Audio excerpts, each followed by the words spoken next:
ఇక అన్నిటికీ మించి అసెంబ్లీ నియోజకవర్గాలకు వస్తే అసెంబ్లీ నియోజకవర్గాల్లో ఇప్పటివరకు అందుతున్న ఫలితాల ప్రకారం చూస్తే టీడీపీ 133, 20 చోట్ల జనసేన, 15 చోట్ల వైసీపీ ఆధిక్యంలో కనిపిస్తూ ఉన్నాయి.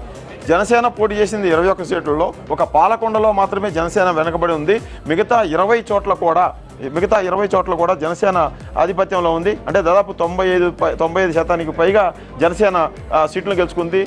టీడీపీ కూడా మొత్తం 144 సీట్లలో టీడీపీ పోటీ చేసింది. 134 చోట్ల ఇప్పుడు ఆధిక్యంలో ఉంది. అంటే 144 చోట్ల పోటీ చేసిన టీడీపీ 134 సీట్లను కైవసం చేసుకుంది. జనసేన దగ్గరకు వచ్చేటప్పటికి 21 సీట్లలో పోటీ చేసింది, 20 సీట్లలో ఆధిక్యంలో ఉంది.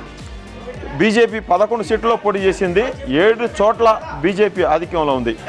ఇక 175 సీట్లలో పోటీ చేసిన వైసీపీ 175 సీట్లలో పోటీ చేసిన వైసీపీ కేవలం 15 సీట్లకు మాత్రమే పరిమితం అయిపోయింది. కొన్ని జిల్లాల్లో వైసీపీ దారుణంగా పరిస్థితి